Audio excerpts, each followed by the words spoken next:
Thanks for joining us for Best of the West, a collaboration of ThinkLA, sfBIG, Think Northwest, and the Las Vegas Innovation Marketing Association. Introducing the Executive Director of sfBIG, John Durham. This tree's too hard. Chop him out. Good afternoon. Welcome to the second gathering of what I consider four of the greatest city associations in the United States. Our friends at ThinkLA, our friends at Think Northwest, our friends at LVIMA, Las Vegas Interactive Marketing Association, and fortunately sfBIG here in San Francisco. This is our second gathering, the second time that we've all come together to what we call the Best of the West. A chance to showcase what's going on out on the West, because most of us know that sometimes journalists get centered on things that are around New York. But there is so much happening, and the four city associations have really come together today to bring you lunch, a lot of learning, a lot of really phenomenally interesting speakers talking about mobility and privacy and entertainment and travel and tourism and finance and just a level of excitement of things that you will enjoy while you're having lunch and learning. We want to thank this particular event, though, is very fortunate that we have two sponsors that have stepped up because they realize the value of the membership and the value of the education and a chance to tell their message. Our first is our friends at T-Mobile Marketing Solutions, and the second is Future PLC, which publishes the daily smart briefs in a variety of different subjects. We want to thank both of them for stepping up and being a part of this. But today it's lunchtime. It's learning, listening, sharing. We've already seen a bunch of you networking. But I get the pleasure of sitting back today and watching my friend, who really has been one of the inspirations in putting this together, who has been one of those original voices, and now is with the Martin Agency in Richmond, Virginia, running the West Coast and running the brand purpose part of the agency, which I think is tremendous. Live from Portland, my friend, Doug Zanger. Doug, hello, how are you? Thank you, John. Appreciate it very much. Lots of excitement. So exciting, something fell in the background there. I know. But John, seriously, thank you very much for that, for teeing it up for today. And wherever you may be, that is a Portland Trailblazers classic from Bill Schonely, our legendary announcer from back in the day. Welcome to the Best of the West, and thank you again for joining us today. And before we get started, I'd like to take a moment and John, to echo John here, I want to thank ThinkLA, sfBIG, Think Northwest, and LVIMA for their partnership in this event. And I want to take a moment to thank Linda Schwab, Andrea Green, and Marcy Booth of ThinkLA for some top-notch organization for today. And before we get going, I would like to share a quick story related to how we got here. So over 6 years ago, I was an editor for The Drum, and I met the leadership of ThinkLA for the first time.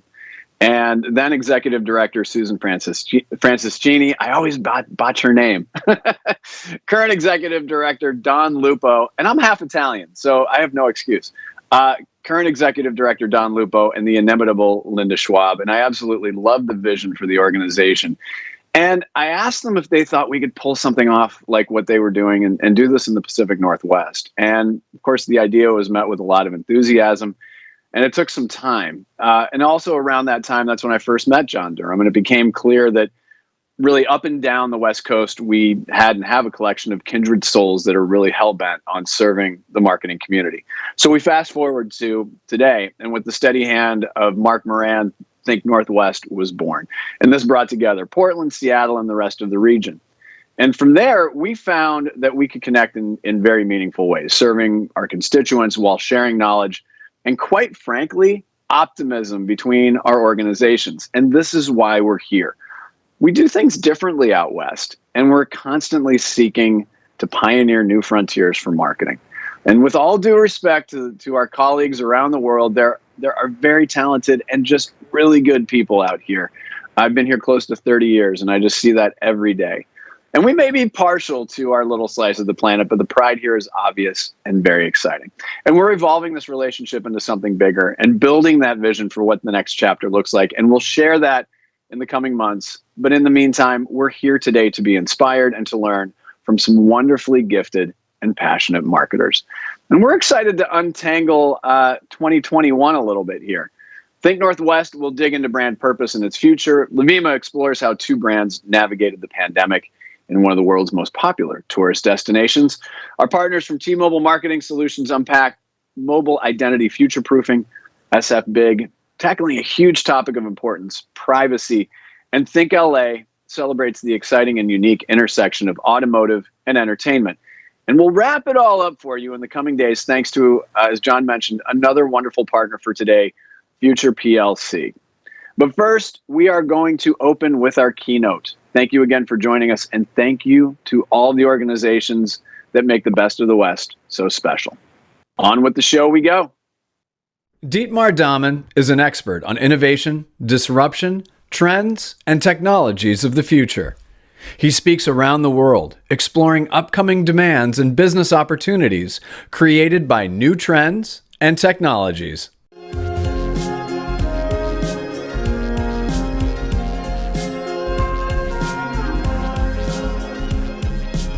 Hello, California. Hello, Nevada. Hello, Oregon. And welcome to a special edition of my What's Next webinar series, which is normally 6 parts, but I condensed it for you in 10 minutes. And we immediately start. 2020 to us was a very Shakespearean year. And when the virus hit, most of our business was thrown into total chaos. So the question is, what is chaos? We perceive it as negative, but chaos is not necessarily negative. If you had time during your home office to play with your children and you played Lego, it all starts with chaos. Chaos is the foundation of Lego because most kids spread out the Legos everywhere. This is what I call open form. And in this state, everything is possible. The likelihood of the Legos becoming a spaceship or a house or a dog are all the same. Only when you start assembling the open form into a closed form, then the likelihood minimizes, and this is just the Millennium Falcon. It is not a house, it is not a dog, the likelihood becomes binary. Is it a Millennium Falcon? Yes, it is, or no, it isn't. And in order to create something new, you have to take the Legos apart again and create chaos again. You have to come back to an open form, and then you can assemble the parts to a closed form and build a house. This is what I call quantum creativity. In quantum creativity, the opportunities are limitless. And this is where we were in 2020. We could do anything with our business because nothing worked. We were in total chaos. Still, most of us obviously moved online. Why is that so? Very simple. Number one, offline was very restricted. We couldn't do offline things. Number two, offline also restricts our thinking because we perceive most things offline as objects, as what it is. We look at a building and we say, this is a bank. This is not a swimming pool. It is not a museum. This is a bank. This is a shop. It is not a bank. It is not a club. It is not a bar. It is a shop. Everything offline and everything that is an object is normally defined by the limits, by what it is not. But if we look at activities, it is not what it is what it does. And the activity of banking has many more options than the actual building of a bank. So the activities are defined by options. You can do way more things than normally an object would allow. Think about a chair, or think about something you can sit on. Obviously, the chair, the object, is way more limited than the activity, something you can sit on. Sitting is much, much better. So what you need to do in order to quantum creatively change your business is go away from the object and move towards the activity. Create an open universe where you move from a noun to a verb, from a limit to an option. And that is done by what I call just inging it. Just ing it. Just move from the noun to the verb, from bank to banking, from shop to shopping, from event to eventing, which is exactly what we're doing right now. So, the detective question is, if we ing our business, we move some of what we actually do online. And if we move things online, we have to ask ourselves, who's the best at doing stuff online? And the answer is simple. It's definitely machines. Machines can analyze online data much better than we can because they can deal with vast amount of data. They can use this data, and thanks to artificial intelligence and machine learning, they can predict the future and likely things you might want to do. They can even execute on these predictions, and they are extra good at everything they do. Machines are the apex, the top of the pyramid. They are fantastic, but they're only great if the environment is clean. If the environment is messy, then machines really don't know what to do. And this is a very easy test of, are you a human or are you a machine, right? We just mess up things. We take letters, like you can see here, and we just scratch them and mess them up. And machines have no idea what it is. But life is messy. Life is not always clean. So your job in a business where you ing it and where more stuff is done by machines is to actually divide the task of your business into human tasks and machine tasks. And then you give all the clean, predictable jobs to machines, like standard situations, standard things. But all the messy, unpredictable stuff, give that to humans, because humans are really great in dealing with crazy problems and unpredictable things. So your job is to actually be a Jaeger pilot, like in Pacific Rim. The world around you is chaotic, and the pilot deals with all the chaos creatively and comes up with new solutions to deal with new problems. And the machines give the action of the pilot much more power. This is great. But if you run your business like a Jaeger pilot, one question still remains. And the question is, will your customers actually like it? Will your customers appreciate it if they are being served by a gigantic robots? And who are your customers? Aren't they all very modern digital natives, totally connected? On the surface, yes. But our needs, our wishes, our soul is not digital native. It is still Stone Age native. Your customer is a paleo customer with the exact same needs a Stone Age person had. Even if you're fulfilling these needs now on a highly digital level, you're still talking to a Stone Age person. And what does your paleo customers like? Well, it didn't change in the last tens of thousands of years. We want to love and we want to be loved. So you have to give customers reasons to love you. Do something good for them. Do something good for the environment. Do something good for the planet. I want you to love me, so I'm doing something good for you. And that's why you can download for free 180 awesome business insights right on your phone in an EPUB comic version of my extended handout. Get it now for free. You will get the link after the talk. So we want to love, we want to be loved, and we want life to be better. We want the future to be better than the past. We want our kids to have a better life. We want the next job to be better. And we want the planet to be better, because that is where we live. And the great thing is that a lot of people want the planet to be better, and there's a humongous tailwind in sustainability. Sustainable product sales are rising in the US constantly. 71% of millennials are willing to change their diet in order to reduce the impact on the planet and eat more plants and less meat and less fish. There's an 80% growth in health, organic, better for you and the planet. It's a gigantic thing. So if you want your customers to feel that you do something good for them, do something good for the planet as well. So let's wrap up this insight injection of only 10 minutes with a couple of takeaways.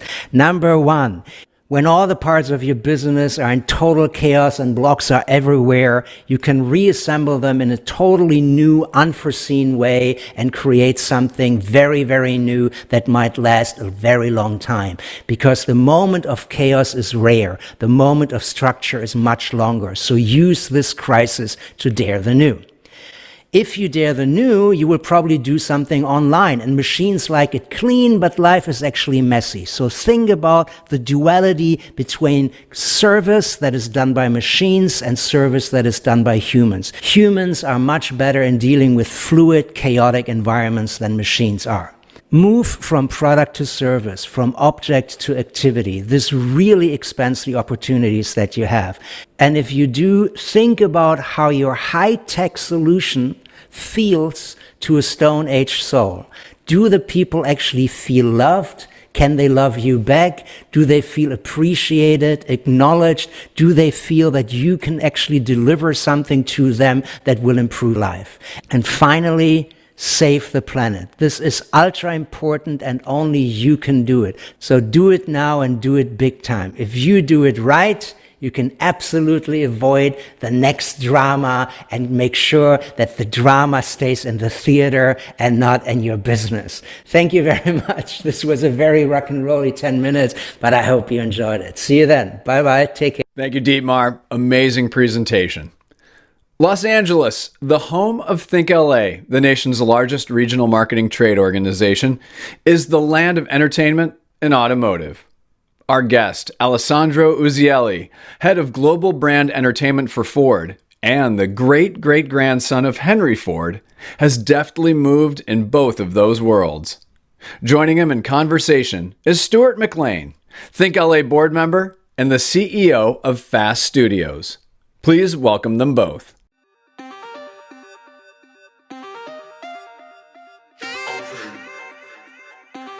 How are you? And we mean that from the heart. Have you been? And how's life been treating you given the recent events?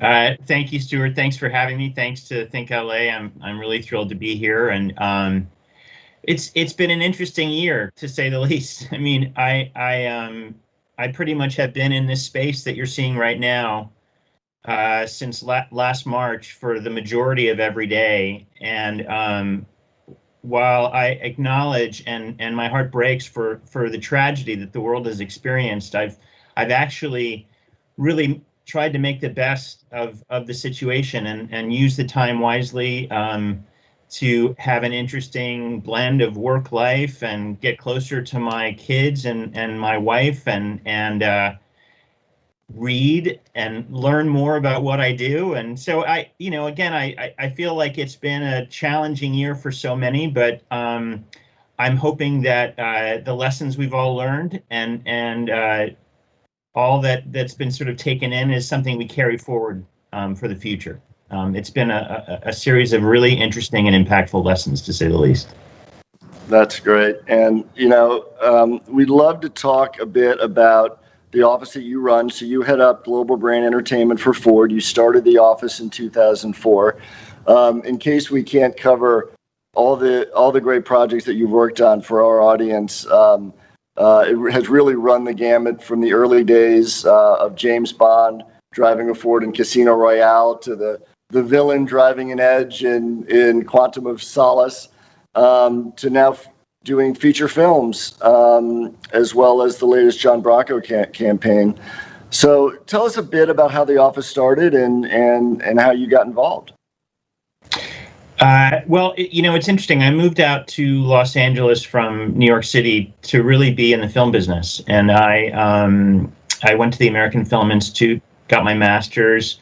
I produced a handful of somewhat forgettable films, and kind of thought that, I don't know if this business is right for me. But that said, I was 10 years into it, and I had made a lot of connections and learned a lot about this town and the industry. And what was interesting is at the time, my cousin was CEO of Ford, and as luck would have it, in the midst of one of my films that I was making, Steven Soderbergh came to me, knowing my family connection, and said, "Could you help me get some Crown Victorias for Out of Sight?" And I was like, "I don't know. I'll give it a shot." And I went through the process of trying to secure vehicles for his film, and I realized that it was not an easy process at all. And it kind of got me thinking and looking into how Ford was doing business in Hollywood. And I saw there was an opportunity there. We, at the time, Ford owned 8 brands globally. Each brand had an agency domestically and internationally. It was a challenge to really navigate the system. So my thought was, well, let's streamline this process so that Ford can be a really good partner to the entertainment industry, be proactive, and work, be a partner. And so with lots of people in Detroit in the marketing organization, we sort of put together this blueprint of an office, an internal office at Ford, located, at the epicenter here in Los Angeles of the entertainment community. And basically, we would be the central point of contact for the entertainment community to access Ford Motor Company. And likewise, if Ford or one of its 8 brands, which at the time included Jaguar, Aston Martin, Land Rover, obviously Lincoln and Ford, wanted to interact with a film, a TV show, a celebrity, or anything like that, we were the conduit to make that happen. And so cut from then, 2004, where we were doing primarily product placement. TiVo had been launched, but it wasn't. The media landscape was nowhere near what it is today. So cut from there to today, and Ford is now Ford and Lincoln, strictly. We've gone from being a product placement office to, like you called out, we're actually making our own content. Yes, we negotiate celebrity endorsements like Matthew McConaughey and Ryan Seacrest and things like that, but we also look at our launches, our messaging, everything that encapsulates us as a company and our culture and our customers and even our employees, and figure out an interesting way to utilize the assets that exist out here in Hollywood to speak about those products, and even to speak about our messaging. Who are we as a company, and how do we reach an audience in different and unique ways? So it's a really interesting job, and at a very interesting time right now, to say the least. And was there a kind of a natural turning point for you when the Hollywood and creative community really started to look at you as a partner versus saying, "Oh, yeah, we'd love some cars for our productions," or we'd love some endorsement money from a big brand, to say, "Wow, here is an opportunity to create something really special"? Well, it's interesting because cars have been part of this culture forever. Almost since I always love telling the story that Henry Ford supplied Model Ts for the Keystone Cop movies. So there's always been this sort of convergence. I think we probably spoke very different languages, but we realized how to translate what we were saying so that we could come together and work efficiently. And James Bond is a perfect example of that, because going all the way back to to Dr. No, the James Bond car was a crucial character in that movie. So I think, I stepped into an environment that was primed and ready to dance together, basically. And I think what we've been doing over the last almost 20 years is, how do we make the best about working together so that it benefits both of us? But obviously on our side as an advertiser, it doesn't take much to see that our audience has become so fragmented and in so many different places, that traditional media, while it is still crucial to our business, is not everything. And Hollywood, to me, is a huge piece of that pie now, and it's emotional, and it speaks to an audience in a way that that we're still learning how to do. So it's been a very long relationship, but that relationship is forever evolving. That's great. Well, I'd love to talk about a couple of your kind of proud moments that you've had over the last 20 years. And I think one of the more exciting brand initiatives that has happened in the last few years is a faster horse and the work you did with Mustang. Would love for you to talk a bit and tell our audience here how that came together and what it was like making a feature film. Sure. Well, it was a really interesting time. I mean, the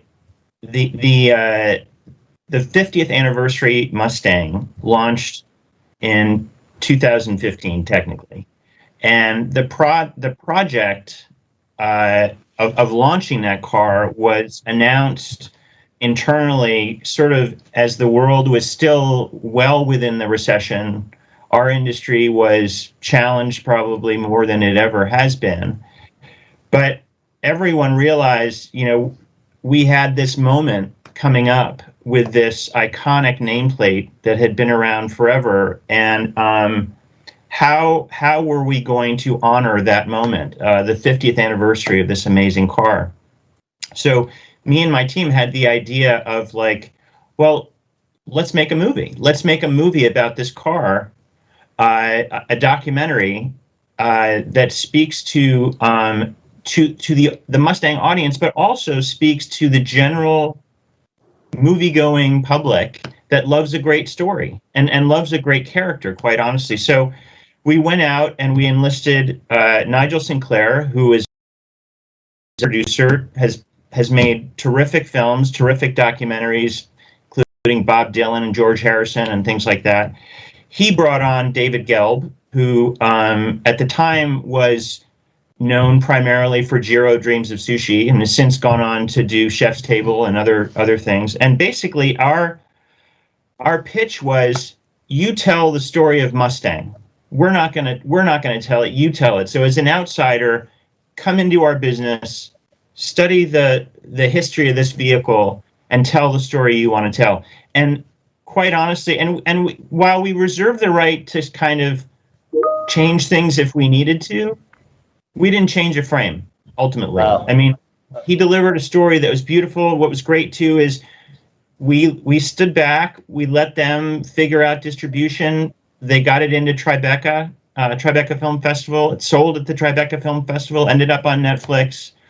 And, while you can call it branded content, it's a great documentary. And the characters behind that car, the people that brought it to life, and the Mustang community that has sustained it for now well over 50 years, are terrific, interesting characters, and they make up kind of the patchwork of that film. So it really was a proud moment. That's a great story. And by the way, I don't know too many brand initiatives that were competitive at a film festival and made it to Netflix. And for all of you in the audience who have not seen A Faster Horse, it's really great. You should definitely watch it. And I tell you, the other program that you put together most recently, in the middle of a pandemic, PS, is the John Bracco campaign, which was incredibly successful as well. So if you could tell our audience a little bit about how that came together, we'd love it. Sure. Well, similarly, if you look at the milestone moments within the history of our company, the 50th anniversary of Mustang was one, but the reintroduction of Bronco, which is happening as we speak, was another one of those moments. And it was interesting because I had gone into a general meeting with my team at Imagine probably 2 years before Bronco was going to see the light of day. And we were just having a general conversation about what was coming up. And kind of in passing, I said, and Bronco is going to be coming out in about 2.5 years. And so cut to 6 months later, and I got a call from Imagine, Mark Gilbar, who's a producer over there, and said, can you come in? I think we have an idea. And basically what they pitched was this this concept of the greatest pitchman that never existed. But essentially, the car was named after him. He was a rodeo rider. His face was on cereal boxes, and so they really made this film. I mean, I'm reluctant to call it a campaign. It's a movie. And Walton Goggins of Justified fame and The Righteous Gemstones, and plays John Bronco, and this guy is terrific. I mean, he became the character, and quite honestly, when we communicate, he still is John Bronco, as far as I'm concerned. And we created this with the help of Imagine and others. We created an amazing social campaign to back it up, and brought this character to life. So while the movie, which ended up on Hulu, which is terrific, existed, there was also this kind of groundswell of like, well, did he exist? And is this real? And it was really fun. And it's funny, and the world shut down as we were about to release it, so it never got kind of screened publicly. But one of the great moments was right before shutdown or lockdown, we took it to Arizona to screen for the dealers, who were getting ready to take delivery of this car in a few months. And I was listening. I think I remember. And then there's a moment in the film where there's no question it's a mockumentary as opposed to a documentary, and the whole room just kind of cracked up, which was a very rewarding moment. The company I work for has a sense of humor. I mean, it's like, we're a big global corporation, but if you can laugh a little at yourself, it really makes a difference. And I was really proud that they embraced this. It didn't take a lot to get it greenlit. I think everybody saw the value in it, and it was, again, another really rewarding experience. Well, I think it says a lot about Ford as a company. It also says a lot about the relationships that you've built in Hollywood, that you can have those kind of conversations with Imagine and have that kind of a shorthand that they can develop ideas like that for you. Well, I think we're just about ready to wrap up here, Al. Any thoughts on what might be next, or anything you can tease us with on what we can expect from Ford and your group? Well, I'll end with, we are in the process of launching the Mustang Mach-E, which is a zero emissions, really beautiful version of the Mustang. And it is another one of these milestone moments for our company. So without giving away too much, I'd say watch this space for an interesting project about Mach-E. That's great, Al. Well, we can't thank you enough for joining Best of the West and our group here at ThinkLA. We will stay tuned for the Mach-E and see what else you have up your sleeve. Thanks for Great to see you, Stuart. Thank you. Thank you, ThinkLA, and our guests. Up next, we head up the California coast to who some might say is the best part of California. We're talking about the Bay Area, home to some of the most exciting advertising agencies in the world, as well as the infamous Silicon Valley. The Bay Area brings the perfect mix of drive and innovation. And we'll start with a topic on a lot of everyone's minds: privacy.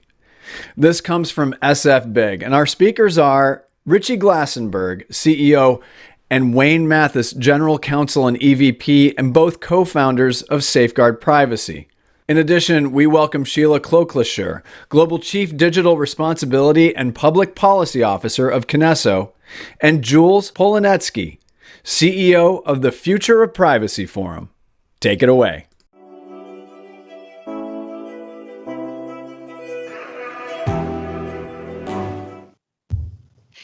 Hello, Best of the West. Thank you very much, everybody from sfBIG, for having us. ThinkLA, LVIMA, Seattle, Portland. We really appreciate being here with you. I'm very lucky to have literally three of the pioneers of privacy, data, and everything in our industry with us. Jules started back at DoubleClick a long time ago, probably one of the first chief privacy officers in the business. Sheila, in the data world with Axiom, has been really one of the leaders in what data is, privacy and ethics.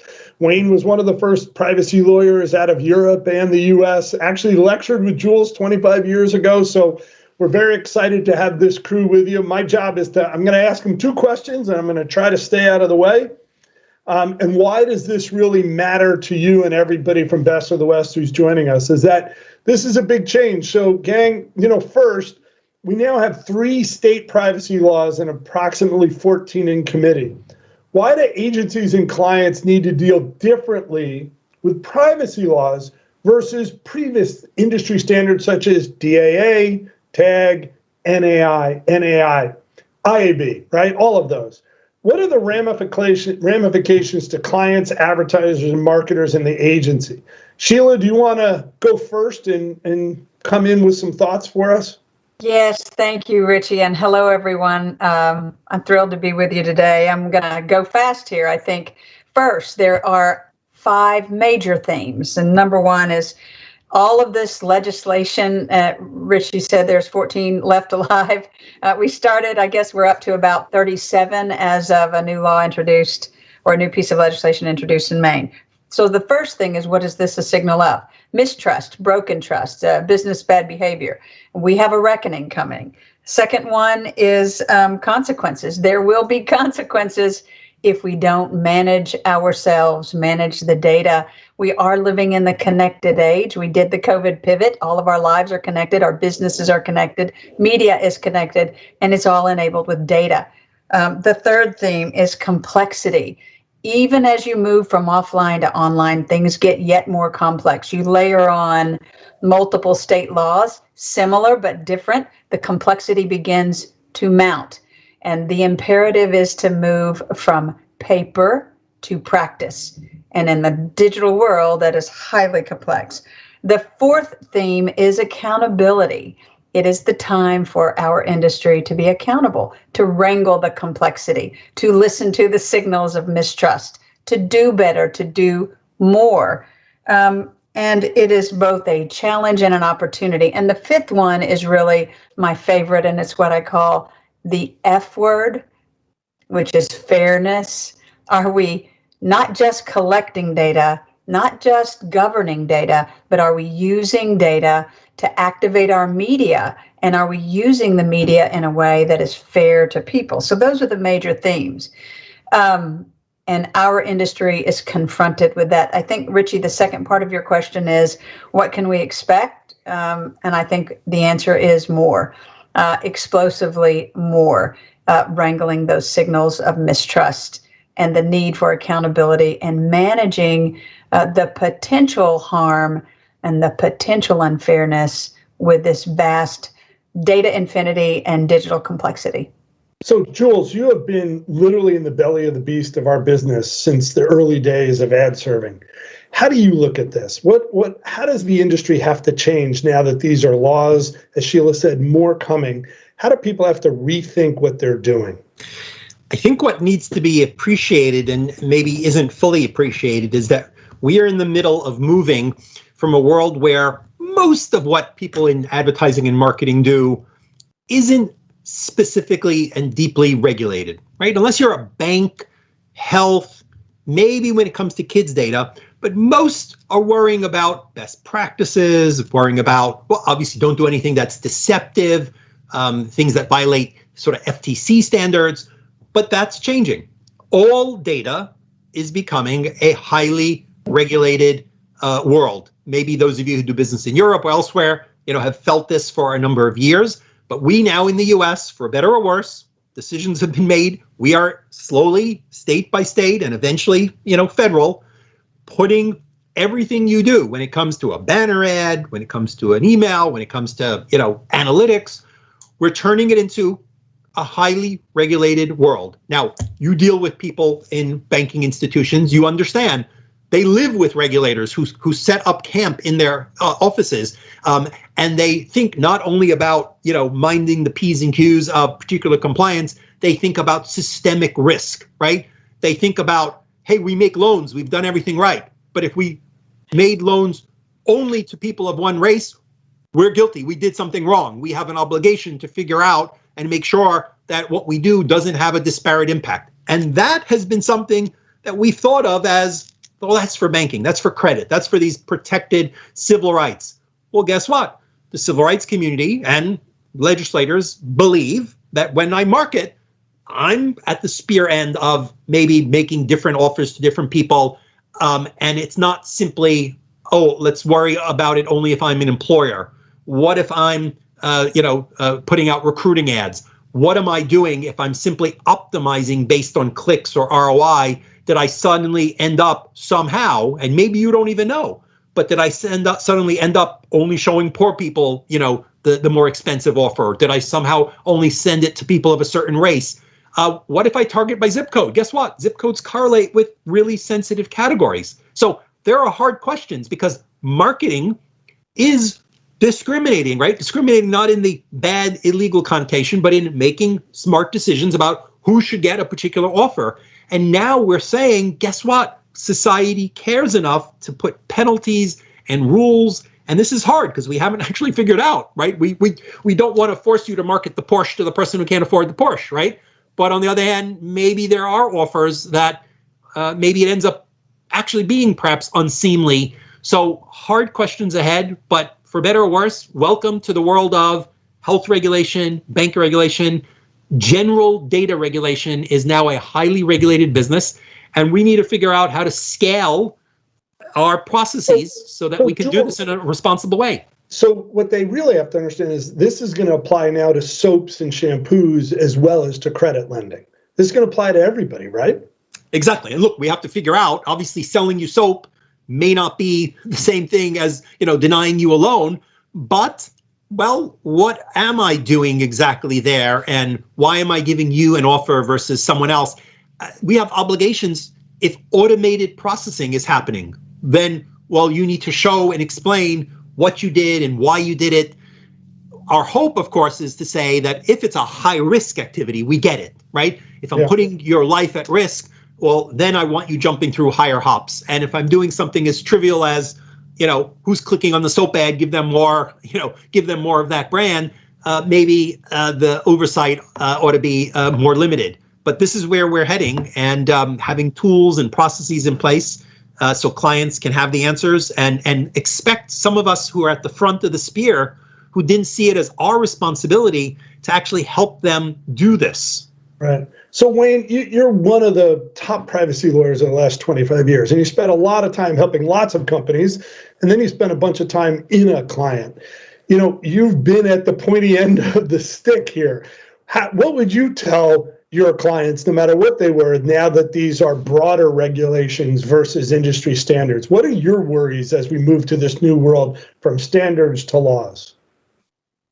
I think that individuals and corporations need to think of the words trust and transparency.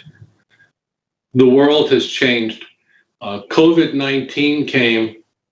We got apps on our phones that enabled us to know when we were near someone that was exposed to the virus. And we distrust our phones and tracking so much that we didn't enable those apps. And they don't work.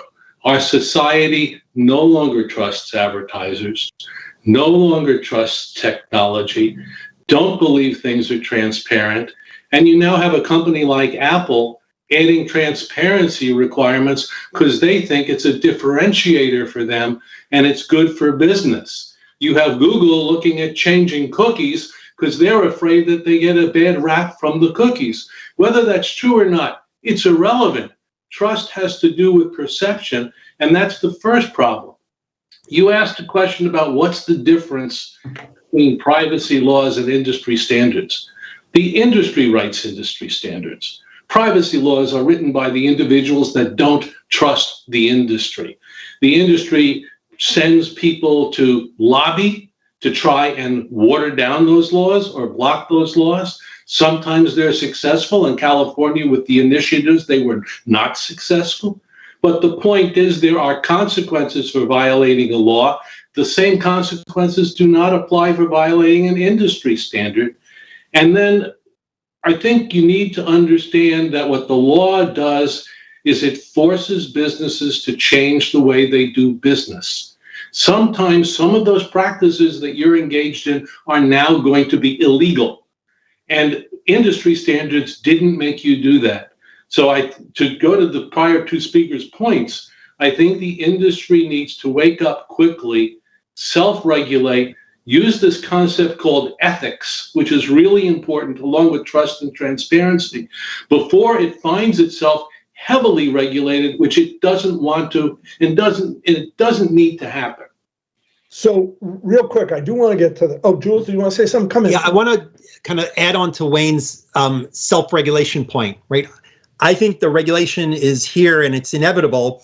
And I think, Wayne's point of how to self-regulate is, can we show the right way for regulation to work by saying, this is how we do it. This is what the good actors do, right? So if you want to regulate, which we think you do, please match what the leaders have set forward instead of making it up on your own in a way that may not actually, reflect industry good practice and maybe, sort of complicated. I think the days of saying, don't regulate, we're going to self-regulate, they don't trust us anymore. They think we've missed that ball.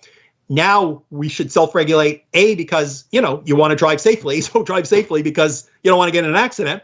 But B, you want to demonstrate what the policies are so that regulators can put them in place. And you know what? Maybe that means that platforms shouldn't be putting them in place because democratic lawmakers and the process of politics, when it works right, puts it in place. Right.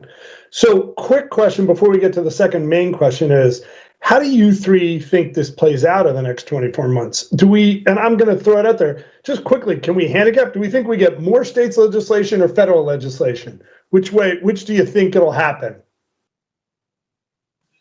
Oh, Sheila, you're on mute. Oh no, we can't hear. I'll take the first swipe at that, and then Jules and Wayne can jump in. But I think that's a great question. I think we get more states, and those look similars. They're not look-alikes. I think every state does want to be special. So they will each enshrine a version of law that's bespoke to them. And we begin to experience a bigger and bigger patchwork where your actual media, advertising, marketing, data practices have to be adjusted and ring-fenced, if you will, on a state-by-state basis. So that will happen over the next 24 months. I think there are a lot of us on the ground or virtually on the ground in Washington, D.C., working very hard with our legislators to arrive at a workable standard. And there are two pieces to that. One is, what does the policy look like? And I love what Jules said about drive safely because you don't want to get in an accident. Yes, but write the rules. I mean, write the rules so that we know how to regulate and the good actors or how to govern and how to operate. The good actors can do that, and that becomes a model for law. So I think it's a good practice. It's not enough. We're past that, but it's not enough. And as we work in DC, again, there's two things. There's the policy and there's political will. And the politics, and I've always said there's a difference between, we've all heard there's a difference between good policy and good politics. And in order to get something through, and we do need something, we need one big gorilla, not a bunch of little monkeys running around the states that we have to wrangle. So one big one to regulate the land, and we've got to write the policy and activate the political will. We only got 5 minutes left. I want to ask one more question, but Jules and Wayne, anything different to add on that, or we all kind of feel the same way? States and then federal? Connecticut and Colorado are going to pass soon. My state legislative team testifies around the country, and they think those two are going to happen soon. There'll probably be a dozen others in the next year. We won't get a federal law this year.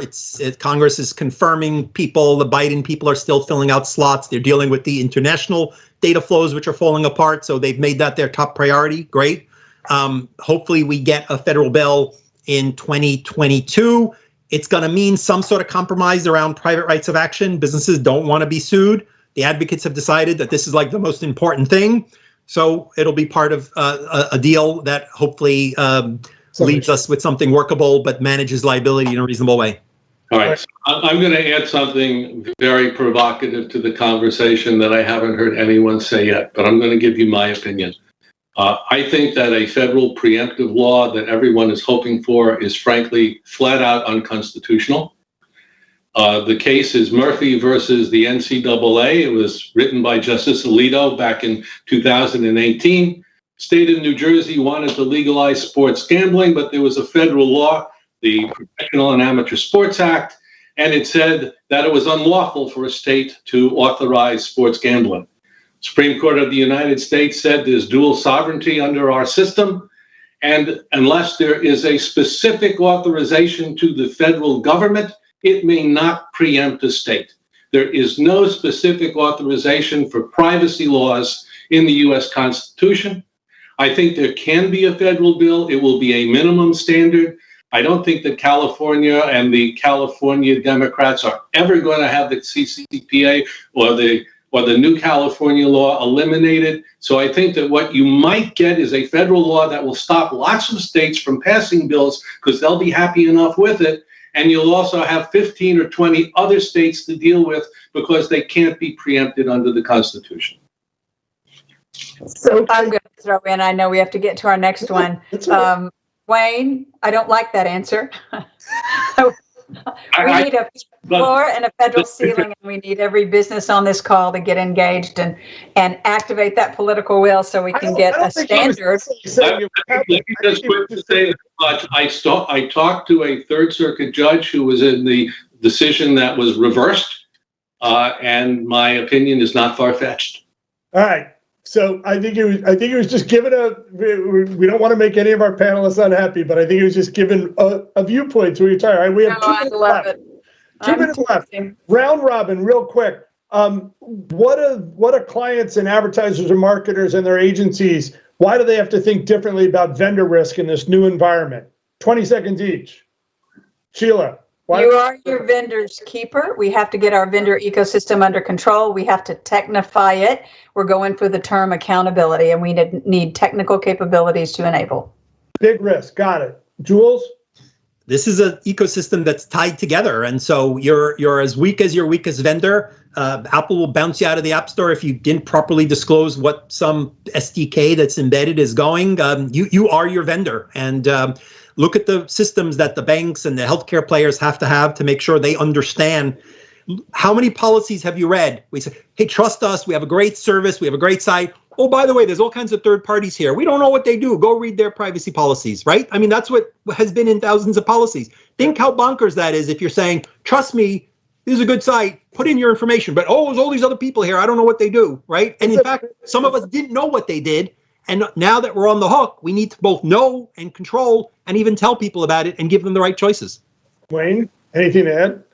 Go for it. California Civil Code Section 2338, GDPR Article 24 and Recital 74, the Virginia Act that requires data protection assessments, very specific, recently added. You are responsible for your vendors. And if they screw up, it's your problem.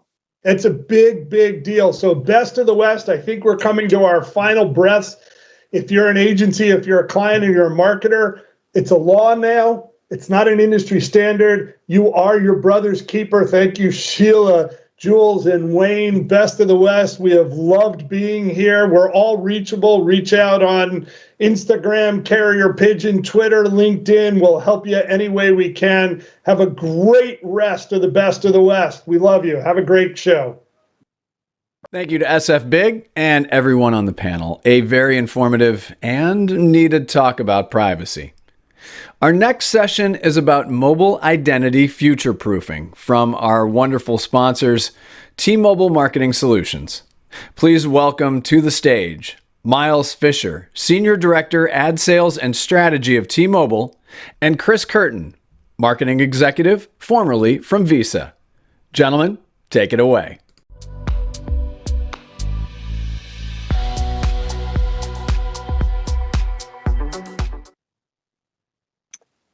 Hey everyone, great to be here. Thank you, John and BSF for having us. I am Miles Fisher, a proud sponsor as part of T-Mobile. And as a sponsor, I'll give the mic over to Chris first to introduce himself, and then I'll kind of get into our agenda for this afternoon. All right, thanks, Miles. My name is Chris Curtin. Was with the Walt Disney Company for 14 years in a variety of roles, and then moved to HP for close to 5 years, and then more recently for 7 years at Visa as its chief brand officer, and thrilled to be here with you today. Awesome. Thank you, Chris. And for some background on myself, for everybody, listening in.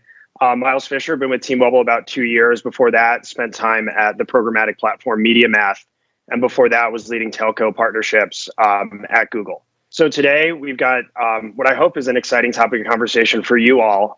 What we're really excited to bring to market as T-Mobile, what we're referring to as mobility data. I think the past year for all of us has been an extremely trying one. A lot of terms have been thrown around about what it is, but I think as we head back into a new norm, right, one thing that became very clear to us as T-Mobile is that despite everybody not being out and about in the past year and a half, mobile became even more important to everyone's life. Folks, about 40% of us in the US use the mobile device as the core computing platform. And for us at T-Mobile, we think about mobile as the best proxy for the analog world. So today's topic of conversation will be about using the mobile device, mobile identity, and this mobility data that we see as T-Mobile across apps on it as a proxy for some of the data targeting that the privacy folks actually were just talking about at the session just before us. So with that, I think, Chris, based on your experience and background, would love to kind of hear from you during your time at Visa and Disney, how you guys thought about the mobile device and the way you used it to engage with consumers. Yeah, I mean, I think we always knew it was a unique device. And, you know, anytime you're on someone's person, whether it's apparel or whether it's electronics or whether it's payments, it's a privilege. And it shouldn't be taken lightly, or we shouldn't be cavalier about that. There's a very, strict filter to kind of find your way into that experience. And I think there's 2 or 3 categories that kind of routinely find their way in there. And clearly mobility and devices, is one of them.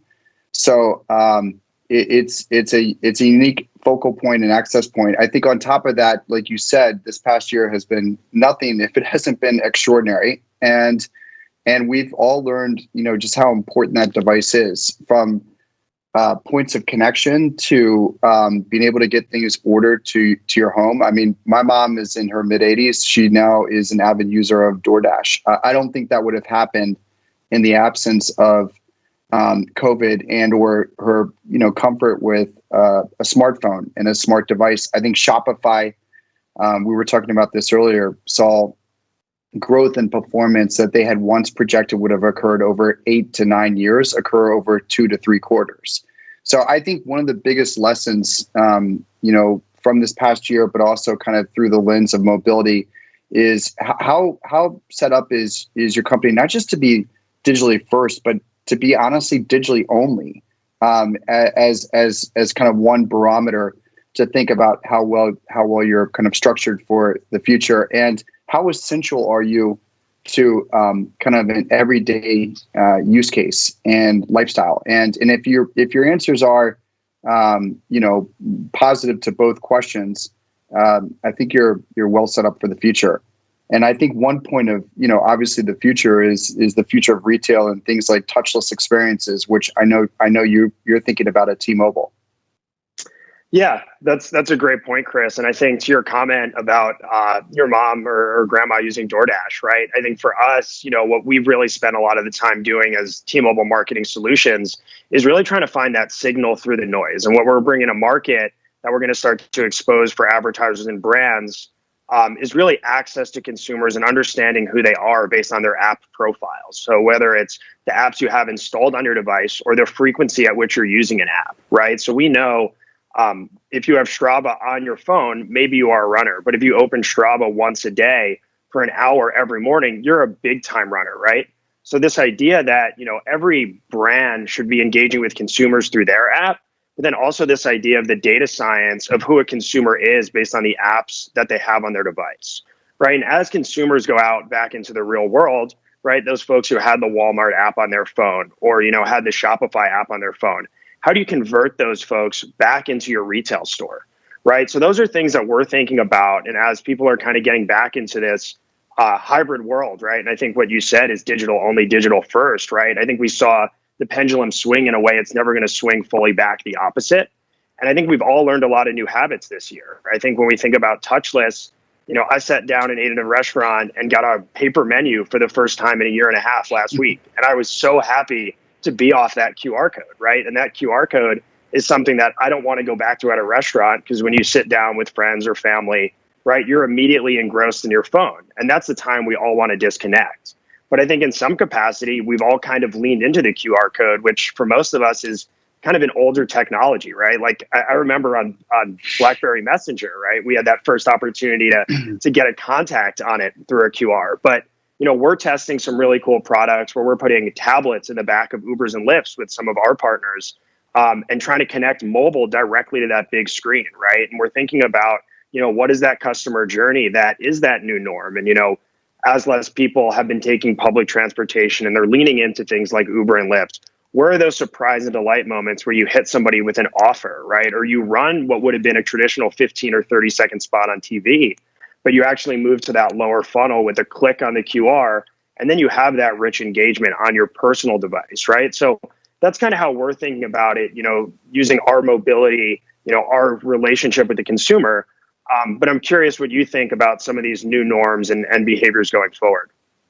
Well, I mean, it's a fascinating topic. I'm convinced personally that companies are going to self-classify into two different buckets. One of which is kind of a return to normal philosophy. There's set play that they had pre-pandemic, and maybe some improvements as adjacencies. And then I think there's other companies that are going to return to better. And I think those companies / categories could be the ultimate winners. And I think it's going to be fascinating, particularly in the physical world, to kind of reemerge into that space and reemerge into that experience and see, which ones are kind of the return to normal versus the return to better, and therefore kind of weatherproofed against the future. I think flanking all of that, is the thing a lot of marketers talk about, which is, come 2022 and the sunsetting of cookies, there's going to be a pronounced focus on engagement. And I think if you take those two things together, what effectively happened in part because of the pandemic, along with policy changes, coming from the Googles of the world, that I think start to steer you towards more of a path towards engagement, as opposed to advertising. I think it's going to be critical that brands be able to find their way into a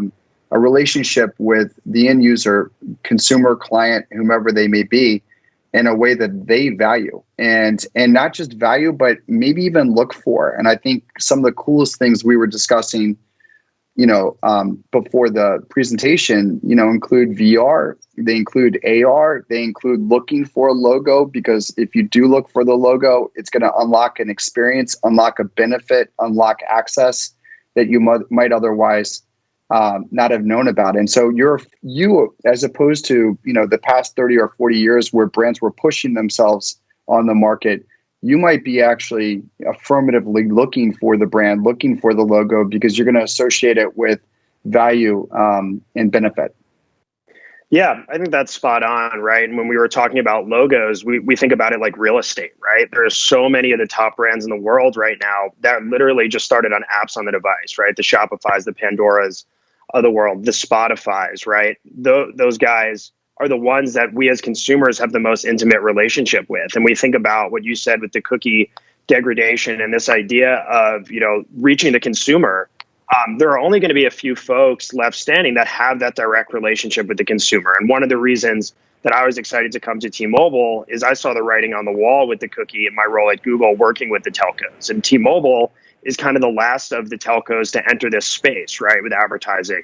And for us, we really view this from a lens of everything that we do is putting the customer first. And how can we bring this un-carrier attitude to advertising, right? And not doing what some of the other folks who came before us have tried to do. And that's why we're really anchoring in this mobile data, right? This idea of mobility, this idea of app re-engagement and understanding based on those apps on the device who the consumer is. So when you think about those logos and you're talking about things like AR and VR, right? And things like 5G, the only thing that increases with that is truly the touch points, right? And the touch points are ultimately just more data. And how do you have the infrastructure and the backbone that we're trying to build within T-Mobile Marketing Solutions to turn those data and insights into activation, right? And whether that's for our own teams at T-Mobile or really exposing that to brands and agencies that we partner with. Because at the end of the day, one of our charters as T-Mobile Marketing Solutions is trying to solve some of the industry's problems, right? That's kind of what T-Mobile has earned their salt doing. And we don't want to be in it if we're not going to kind of solve problems that exist. And there's so much asymmetric information in the digital advertising space. And I think we've all sat on multiple sides of the industry, and it's always just hard to know, like, what is fact versus fiction. And I think for us, whether it's educating the consumer, or educating fellow brands, that's ultimately where we want to go.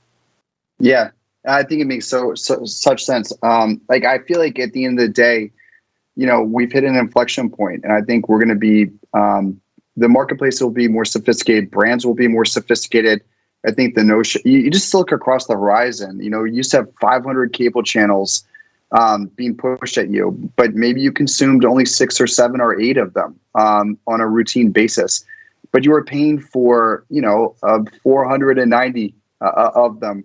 And I think whether it's in media and entertainment, where the streaming services have really gotten to be much more targeted, much more specific about the content that you like, the content that you value, the content that you're willing to pay for, and putting that before, the quote unquote viewer.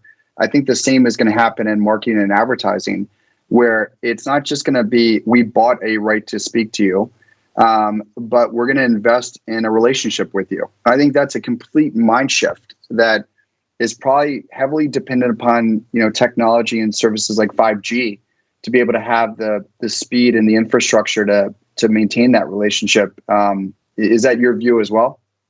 Yeah, I think the 5G angle is so interesting because you turn the clock back to 4G, right? The reason that, Uber exists, right? DoorDash exists, it's because of 4G. And when 4G rolled out, no one really knew what was possible or going to happen. And I think now we're starting to get to that point of 5G where we're out, you see a ton of commercials, a lot of branding around 5G, but, everyone's trying to figure out, how do you unlock it, right? What does that mean for the consumer?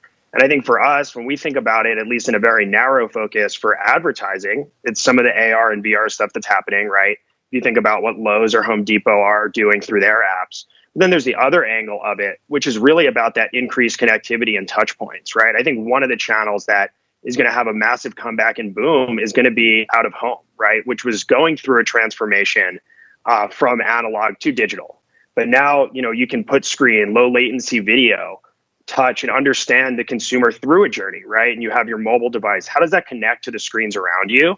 And what does that true experience look like around that journey? And it doesn't necessarily matter whether you're checking out in store or checking out from the app, because marketers are finally getting to the point where, those touch points are becoming synergies, right? Like omni-channel, we heard it for so long, but it's really becoming kind of just one channel, right? Through the right infrastructure where you can measure it all together and tie it back to that user across those touch points you were talking about.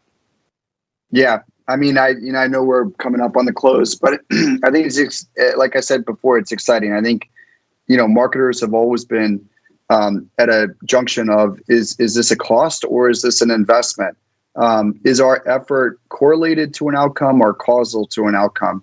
And I think to your point about kind of it riding off of a much more powerful infrastructure that will allow for much more personal engagement, I think the answers will become clearer and therefore more convincing, to the management teams at different companies who ultimately have to justify these expenses. They're huge discretionary budgets and expenses, and the question is, do you believe that you're getting the value for the cost? And so I think a lot is riding on this infrastructure.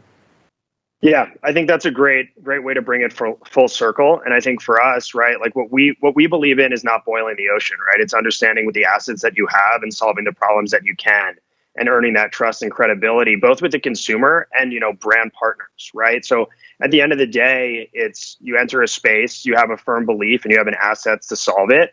And I think what the promise we deliver to the consumer is that consistent journey and those touch points. And then back to the brand is how to engage and continue to surprise and delight.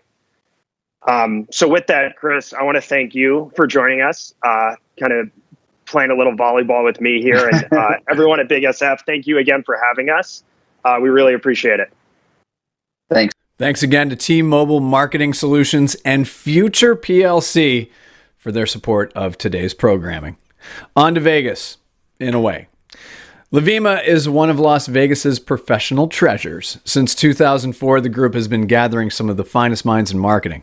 Today, we're joined by veterans in sports and tourism to share how the first season for the new Las Vegas Raiders and Virgin Hotels was like no other.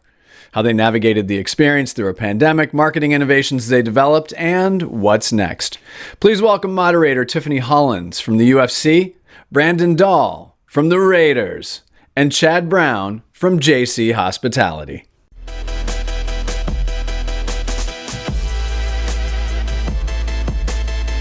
Hi, everyone. I'm so excited to be here on this sports and tourism panel with Chad and Brandon. So let's just jump right in. So can you both give me a brief introduction about yourselves and even just tell us a little bit about the good, the bad, the ugly about this past year for you as a marketer, and just what marketing tools you plan to take with you in this next year and moving forward? Brandon, you want to take that first and I'll jump in? Sure, no problem. Yeah. Hey, everybody. Brandon Dahl with the Raiders. I've been with the team for 8 years. Started out in the Bay Area and then moved to Las Vegas in 2018. The good, the bad, and the ugly. I think there's been a little bit of each of those three over the last year. Starting with the good first, I think our owner's decision to kind of go all or nothing when it came to make, whether we had fans in the stands for Raider games this year was a really smart decision and the right decision for our organization, and I think for the safety of our fan base as well. I talked to so many people in the industry that were coming up with contingency plans on contingency plans. So having the certainty of not having fans, while it was disappointing, really helped us to focus on getting ready for when we are able to welcome people to Allegiant Stadium. And I think we used that time really wisely. The bad, obviously, tremendous financial losses compared to what we were anticipating. We've made a massive investment in this building, and there are financial covenants and all those good things that we've got to hit, and that was a big hit to the organization. Ugly, I think what's challenging right now is that mask wearing, vaccinations, all that stuff that you're sort of counting on to hit thresholds where you can open has become such a polarizing topic and such a political topic, and it has become a little bit ugly, unfortunately. And it's something that we continue to figure out how to wade through and navigate. Great. And how about you, Chad? Well, Brandon touched on a lot of really good topics there, and not unlike some of the challenges we've had at Virgin Hotels Las Vegas opening a property during the pandemic. But there was some good. I will tell you that we're very fortunate that we're a multi-operator property, which means we have Hilton on board. We're part of the Curio collection. We are Virgin branded hotel. Mohegan Sun, as you guys may have heard, is the first Native American gaming operator in the resort corridor. Couldn't be more honored to be working and partnering with them on the casino floor. And AEG coming back to work in the theater at Virgin Hotels Las Vegas have been an excellent partner previously when we closed and now when we're reopening again. And, during this time, we were closed during most of the pandemic for remodel. And one of the opportunities we had that I consider to be good is that we worked with our operating partners, and we also had an opportunity to watch what our brothers and sisters in the hospitality industry did during the pandemic that were best practices, and then also some practices that weren't so good. And so we had a meeting with our ownership team and with our operators, and we started discussing COVID safety protocols and what everybody was doing. And I thought it was brilliant.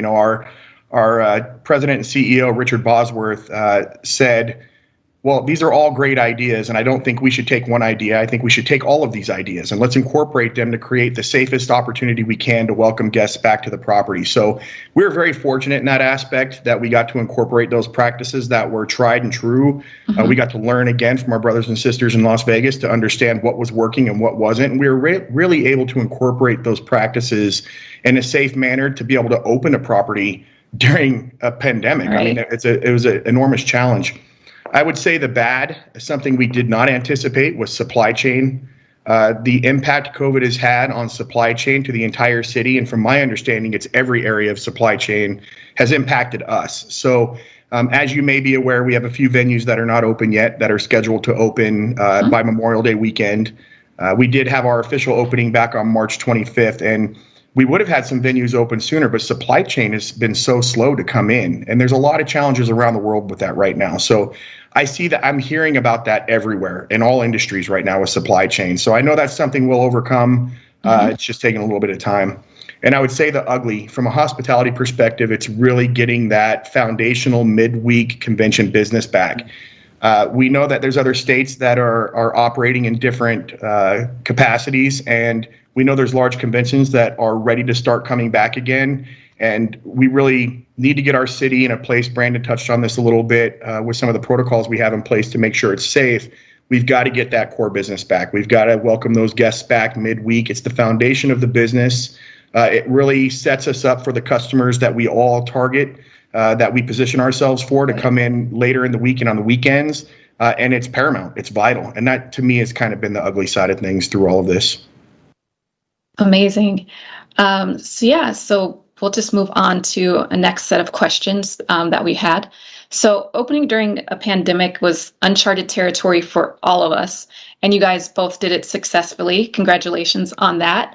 What are some innovations that you implemented that you think helped make you successful, made you successful? You want to go first this time, Chad? Yeah, sure. I'll jump in. So there's three key areas I think I'd like to touch on. One is technology. One is from an advertising perspective, what we were able to do. And another one is from opening a resort perspective, right? Letting guests into the doors. And so from a technology perspective, we partnered with a company called Nano Vapor. And they were able to come into the property and spray, it's not a mist spray, if you will, but they were able to spray all public areas that provide 90 days of protection that you can't feel, you can't touch, you don't have to wash your hands. It does not rub off either, and it kills 99% of bacteria when it lands on any of these surfaces that have been covered. Really cool brand new technology.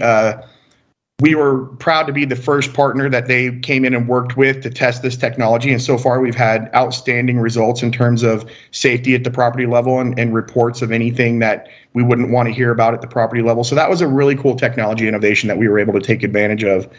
From an advertising perspective, wow, we shot a national television commercial right in the heart of the COVID pandemic. And we did that without a property to open up to bring actors on to show the property off. And so it was extremely important to us to begin building awareness for the Virgin Hotels Las Vegas brand in Las Vegas in the resort corridor, especially for our feeder markets. You know, folks coming out of Southern California, Arizona that were starting to travel again or thinking about travel for a future date.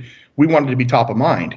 And so we really needed to get out there and start building our story. And it was a tremendous challenge to shoot a campaign. We were able to do it in the dry lake beds in Jean, Nevada. There were a lot of obstacles we had to overcome. There were a tremendous amount of additional fees that we incorporated for safety, COVID safety protocols, all worth it. But we were able to successfully get a campaign out there that really breathed life into the Us Unstoppable format that we try to portray at our property and really get people interested in what's coming to Las Vegas and what's new.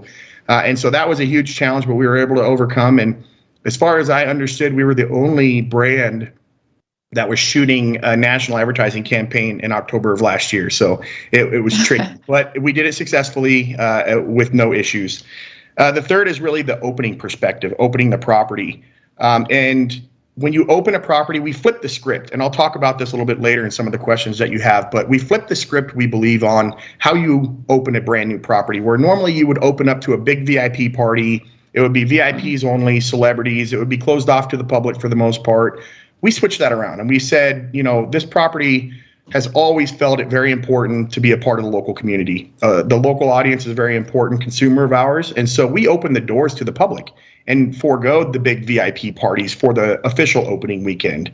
And when we took a look at entertainment, we had to be innovative with how we were entertaining guests that came in because we couldn't do ticketed shows. We wanted to make sure we were adhering to capacity limitations and those types of things. So we actually created a Burning Man meets New York street performer entertainment perspective across the property, which actually worked out really well, where we had pockets of individual actors and entertainers throughout the property. So as you walked through or you visited a venue, there was some kind of surprise entertainment element in there that was safe, that adhered to any COVID protocols that we had in place, but also provided an opportunity to entertain a guest who was coming onto the property for the first time, which is extremely important for myself and I'm sure for Brandon as well. For sure. I love that local aspect as well. Brandon, how about you? Yeah, some similarities, a few differences. I mean, aside from a couple UNLV football games, which were, attended by only 1,500 people, we really haven't opened still, save our Allegiant Stadium tour program, which is one of the businesses that I oversee. I think, we are very data driven as an organization. I'm very data driven as a leader. And so we always, with any announcement that we make or with any initiative that we undertake, we are very thoughtful about capturing and collecting our customers' data so that we can communicate with them, so that we can learn from them, and most importantly, so that we can design the experience to them. So I'll take the tour program as an example because it's really the only thing that we have open right now. We were finding that literally and figuratively from a data capture standpoint, Allegiant Stadium is like Willy Wonka's chocolate factory. There's a gate that goes around the stadium, and people are like clamoring, waiting at the gate to get in. And realizing that we had all that pent up demand, we kind of similar to Chad, opened up the property from a tour standpoint to people that were on our data list.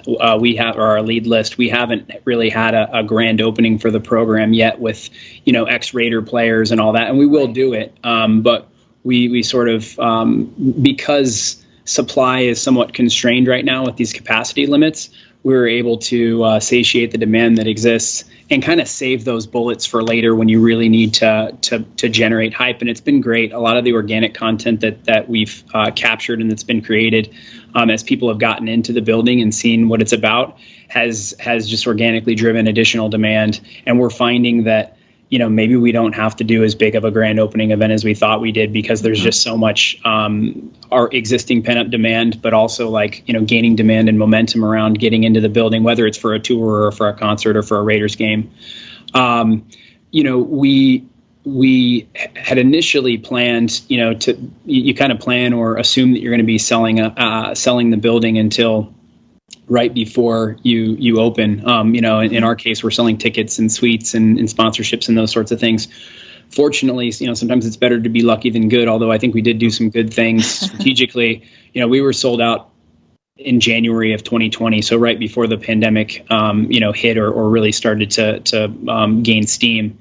And so, we did that through a lot of those data-driven efforts. Rather than going out, we had about 70,000 people on our deposit list for season tickets. Rather than just kind of spray and pray and go out to all 70,000, we tried to match the customer to the product. And that proved to be a really efficient way to sell and accelerated that sales timeline so that we didn't know it at the time, but so that we were sold out in advance. So, we were certainly fortunate in that respect. But as we look forward to our first large event, we're still navigating some of the uncertainty, but are hopeful that we'll be able to welcome those folks back to a full stadium, barring all the approvals that we need to get and all the thresholds that need to be met. Oh, that's amazing! I can't wait. As a Las Vegas local, so I will be there. Awesome. And just to tie into the opening, so part of being new also meant hiring new talent. So how did you guys think about building out your teams here? So was the strong driving force that was kind of like a bonus for your recruitment offers here in Las Vegas? I can hit that one first if you want, Chad. Yeah. I oversee food and beverage, the nightclub partnership with Wynn Resorts and the tour program. And all of those are, very hospitality driven businesses. And we've hired a lot of people. Most of them local. There is so much talent in this market when it comes to hospitality. It's really incredible. we have about 40 we call them tour hosts, the people that take folks around on the guided tour. And some of these people are, former Cirque performers and former, actors and, people that have worked in other markets.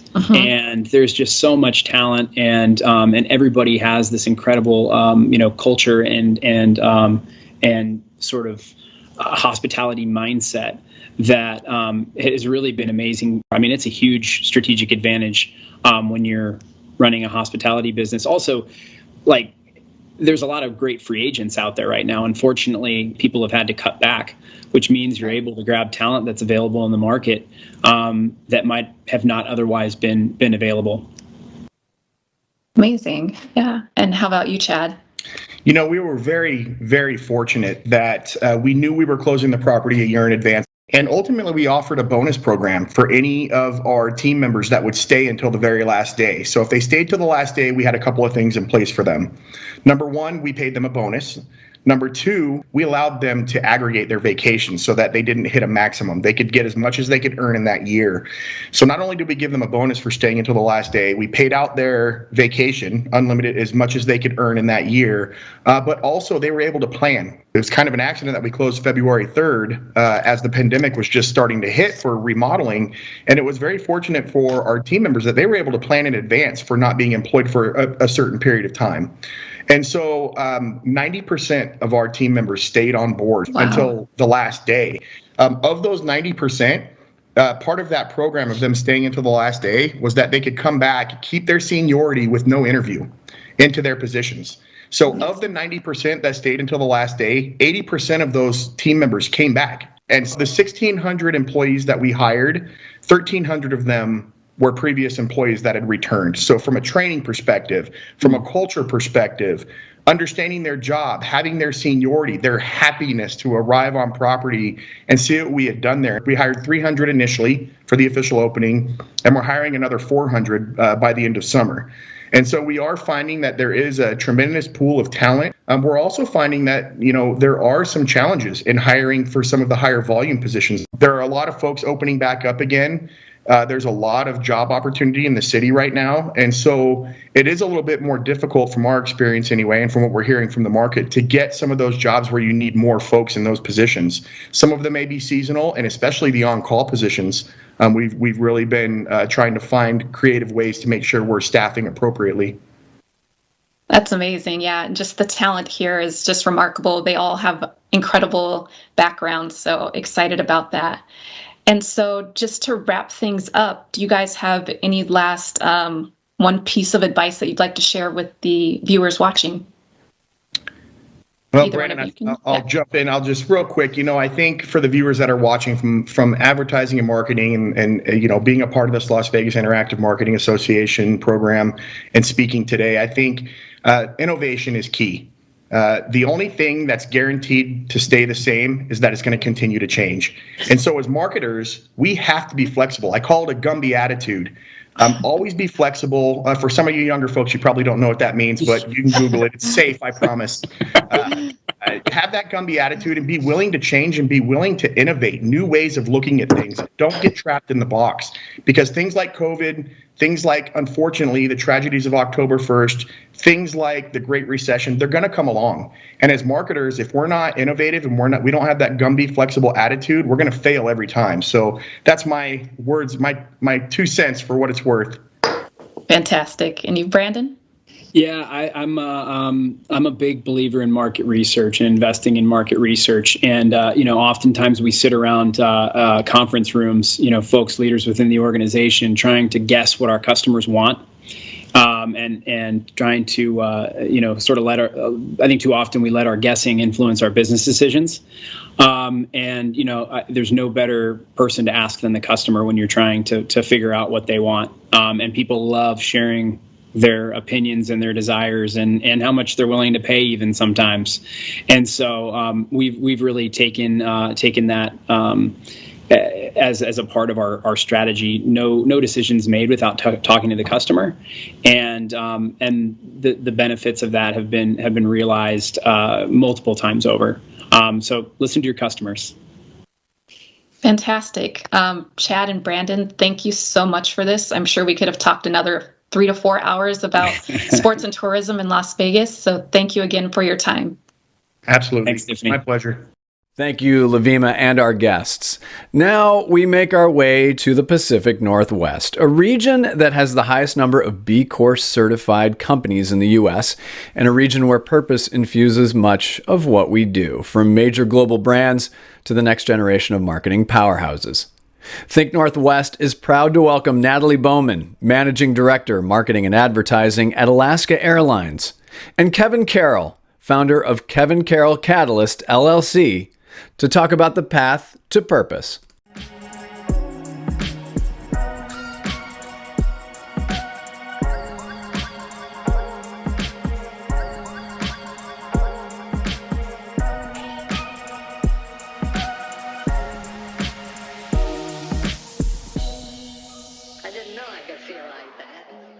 Did a little costume change.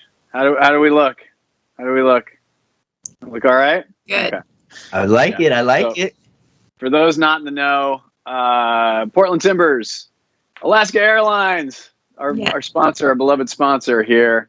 And of course, no pity. Oh no, I'm washing myself out. I have my Timbers Army scarf on. But you know what? Kevin, Natalie, thank you so much for joining us. I'm just going to dive right into this because purpose is a big thing to unpack, and it's evolving, it's changing, and we're continuing to figure out what it is, what it means. So, Natalie, I want to start with you first, and then Kevin, build off of this. The definition of purpose, it just feels like a mystery sometimes, and we talk about it a lot. But how would you define purpose for a brand at the moment, seeing what you're seeing, knowing what you're knowing, and experiencing what you're experiencing?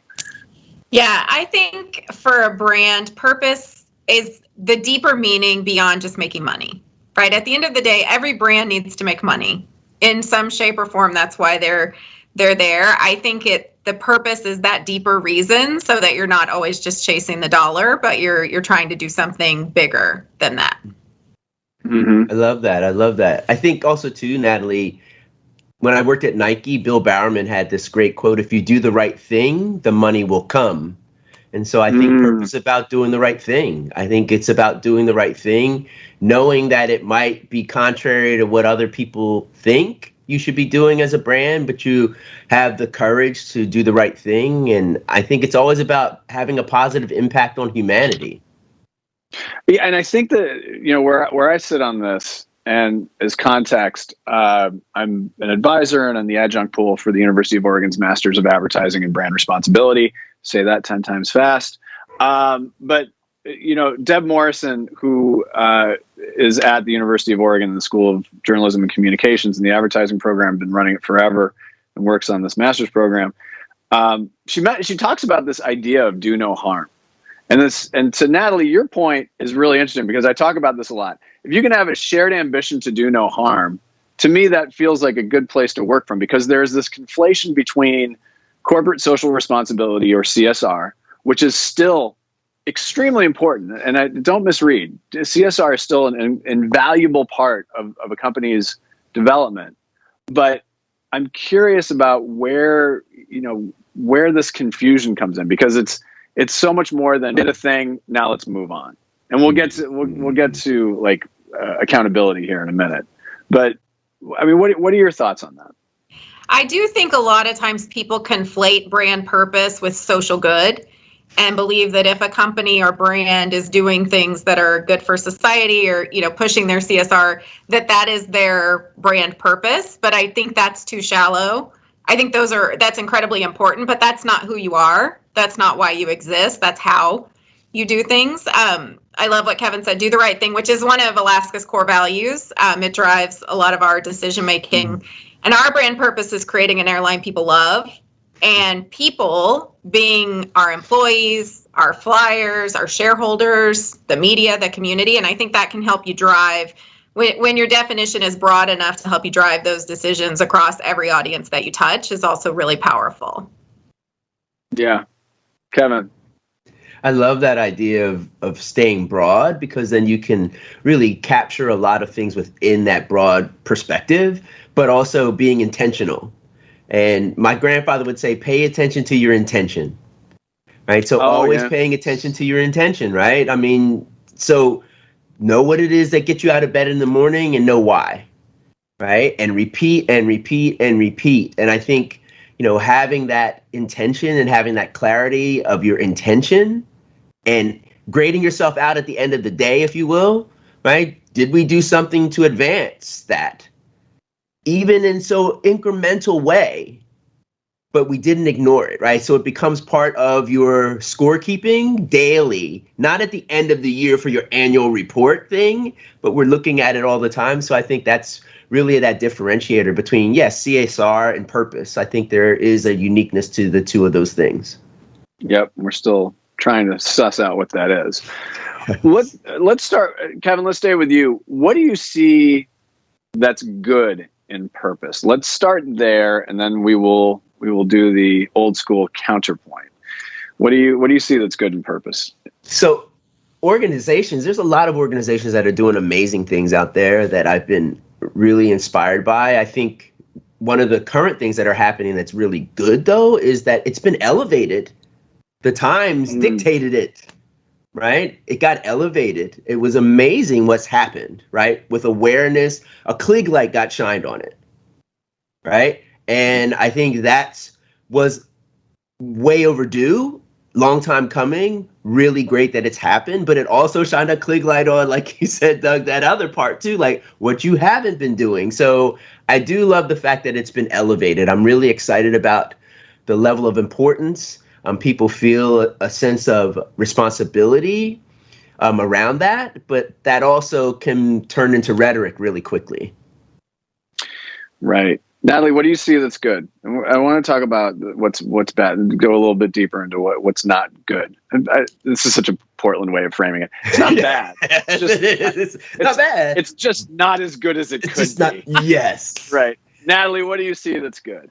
I think what I love to see with brands recently, and it's hard to tell if this is driven by the brand or the audience expecting more, but there is this general acceptance of everyone, whether it's body positivity or increasing commitments to diversity, this huge push to make what your brand stands for relevant to more people, but in a way that is still deeply meaningful. And you see it in the smaller brands. Like one brand I love, Big Bud Press, which is an apparel brand out of LA. They completely live their values with size inclusivity, age inclusivity. They make everything in LA. So the work-life balance of their employees is important, and you just feel it through everything that you see about the brand. And I think that's what brands should aspire to, whether they're, multinational corporations, billion-dollar corporations, there's still the possibility to have that deeper connection.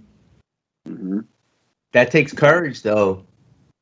It takes courage as a brand to do that. I think that's one of the things that you can always differentiate brands with, right? How courageous are you, right, to meet your people, meet your audience, meet your consumer where they are, versus I'm going to tell you, I'm going to dictate to you what you should be listening to, what you should be caring about. And I think the pandemic really kind of flipped that on its head, right, where folks were not afraid to voice their opinions, right, woke mob, all these other things that people were talking about. And so I think it's an amazing moment for small brands are nimble and agile, right? And I think they're going to be the ones that do such an amazing job of pivoting and pirouetting around this. And larger brands, I think it's going to be challenging for them. It is, right? Because they've got shareholder value and what's the street saying and stockhold and all those things that they're dealing with, where smaller brands have the ability to pivot and pirouette around that.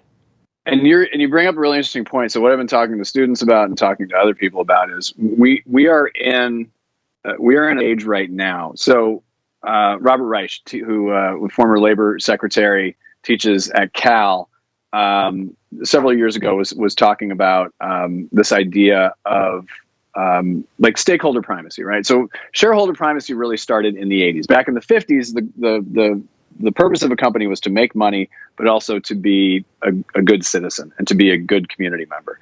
Then in the 80s, Carl Icahn shows up, and I'm distilling this down very simplistically. And then corporate rating. We all watched Wall Street, the film, and maybe the sequel.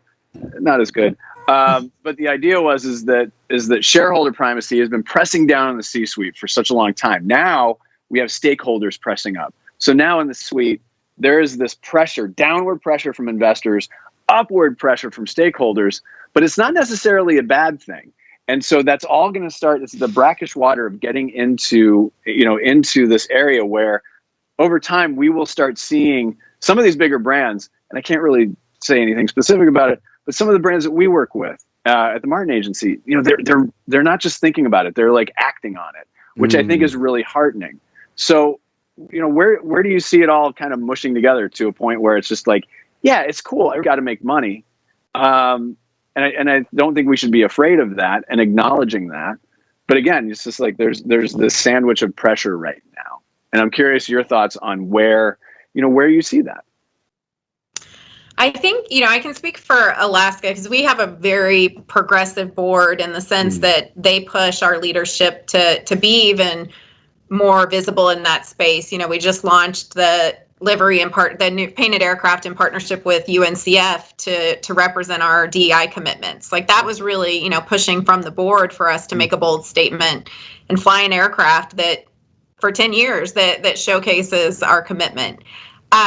I think that the challenge, and this goes to your question about bad brand purpose, is when companies aren't able to live their brand purpose in the way their executives behave. And that, I think, is where it goes very wrong.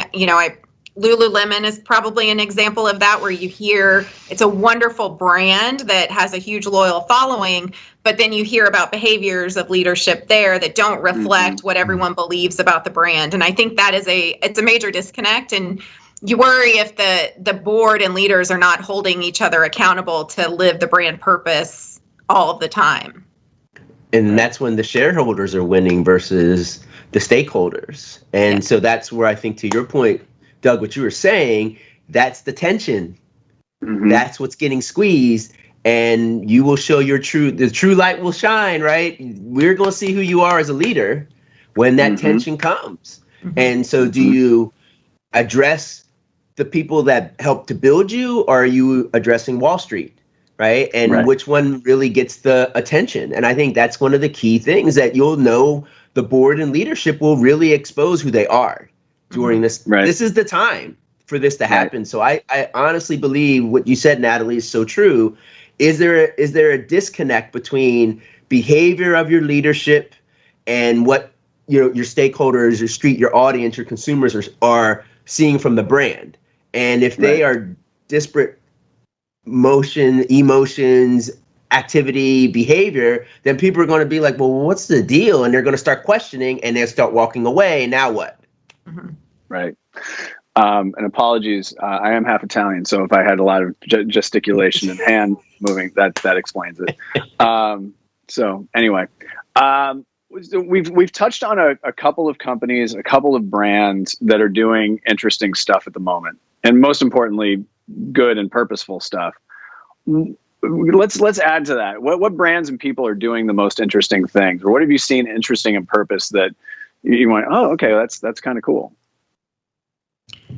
I'm continually impressed with REI's commitment to their purpose, and they just keep every decision they make. And, I'm based in Seattle, so I see more of the local decisions, but acquiring a huge campus, building a huge campus, and then shutting it down, recognizing that that's not going to work, and we're going to be willing to shift gears to do what's best for our employees and our business.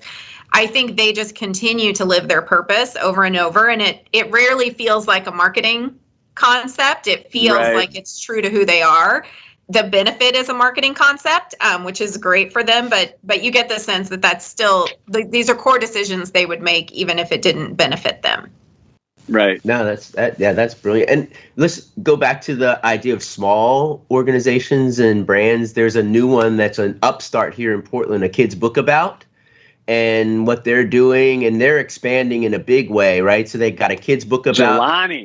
Jelani Company. So I've known Jelani since he was 13.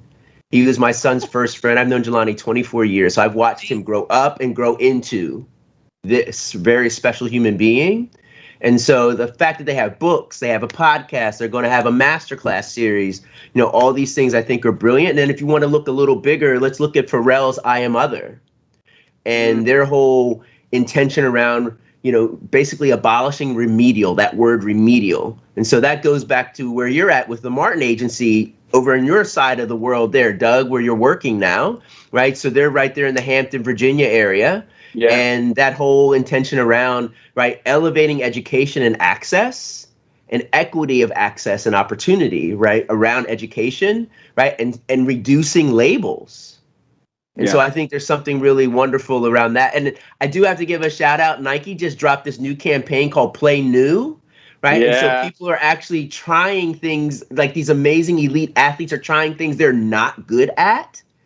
I do want to add one thing in there, though, like in the fails, there's also you're learning grit and resilience. And Angela Duckworth, she's got Character Lab, and they talk about the importance of trying something hard and sticking with it. And that's how you get grittier. That's how you learn grit. And I think that's the wonderful thing about that campaign. It's teaching us something I think is really important around purpose, is you got to hang in there. It might not be popular. You got to be gritty about it, right? And you got to just keep pushing and striving for that. And so I like the Play New campaign that they're doing, because it really is talking about grit and resilience, which is something that we all need, especially when it is around the idea of purpose. Yeah. Yeah. There are about a million ways I could go with that. But real quick, Kevin, before we move on to the next, explain to everybody what Jelani has written. So Jelani actually started this whole a kid's book about, the very first book in the series was racism. And he did that in response to his stepson actually asking him a question when everything was unfolding in 2020 early. What's racism? And Jelani didn't have an answer, so he said, well, I'll make a book for him. And so he actually cobbled together a book. And this was actually just before everything happened in March. And next thing you know, this is in 2019 when he's launching this. A year before, he launches it officially October of 2019 with 6 books. They now have well over 40 books, a podcast, working on masterclasses, and some of the topics are amazing. These are really important topics that kids want to talk to the adults in their lives with. Anxiety, depression, God, belonging, creativity, money, right? Empathy, gratitude. That's just to name a few. Feminism, right? I mean, there's just so many. And kids, as Jelani says, kids are ready to have these conversations. It's the adults who struggle. Right. So here's a tool. And so that's a kid's book about, and it's really growing. And I think it's really amazing the purpose behind what they're doing. We got about 4 minutes left. So I'm going to mush these two questions together. So what do brands need to understand related to consumers, to accountability? So the idea of keeping receipts, what do they need to understand more than ever? Because it's as a broad idea, and a broad concept, well, yeah, but maybe go a little bit deeper in that.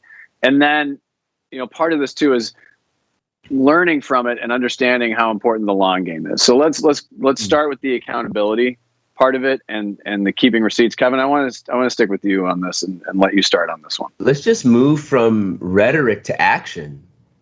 Just the words. I'm over it. Like, show me what you're doing, right? Let's see some real defined things you're doing, right? So I just think we need to move from words to action. Don't talk about it, be about it, right? There's lots of talkers and very few doers, right? So for a brand, which one are you? Natalie? Yeah, I think having a combination of your bigger, broader strategic vision, something that lays out what you're committed to for the long term, whether it's 5-10 years, but then always having meaningful, real tactics that are happening on a regular basis so people see real action that they can touch, because I think it's the long-term strategy that becomes unbelievable because people just can't grasp it. They don't think about what's going to happen in 10 years, but if they're just constantly seeing your brand do something that makes them nod. Kevin, earlier you had said something when I smiled. at something you said. You said it was like a mental tickle. Yeah, your brain got tickled. Yes, exactly. Yeah. Yes. I think that's what you want to have as a brain. You just want to tickle people's brains on a regular basis so that they're remembering what you're doing and giving you the credibility, giving you the credit for the things that you have committed to. We have about a minute left. So this is like broadcast training coming in right now. I feel like the world's worst anchor person right now.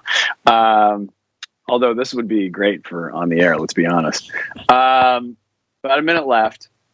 Let's do one big takeaway. What is one way? So as quick as you can, and let me just belabor the setup so that I'm stalling for time. You take up all the time.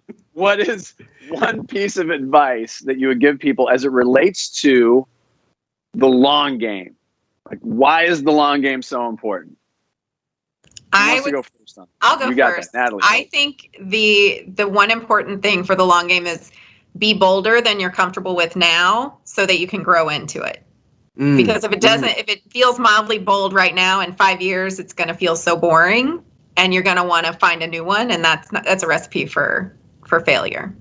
Yes. Right. Yeah. We don't need you to be losing your focus on it. And I think the idea of my actions may seem small, but their collective impact will be great. So do your part. Do your part. And keep going. I think that's just the key, right? Just do your part and keep going and trust and believe that effort is going to pay dividends. Yeah, put in the work. Kevin and you and I were talking about it like throughout my career. And it's an analogous, and I think we all feel it. It's like we leave a role or a job, but you look back and you ask yourself, what did you leave that was positive? And that's the thing. You put in the work, and it might not make sense now, but it probably will make sense later, as long as it's done clear of heart, understanding the mission, and doing good in the world. Again, going back to Deb Morrison and the shared ambition to do no harm. But it is perfectly okay to make money as well, as long as you're doing it in the right way. So let's not forget about that. Natalie, Kevin, two great friends of mine from Seattle and Portland. Thanks so much for joining us. More to come, and we're just thrilled that you were able to join us. So thanks for taking the time with us today. Absolutely. Thank you for having me. Be well. Ciao. All right. Well, I'm going home.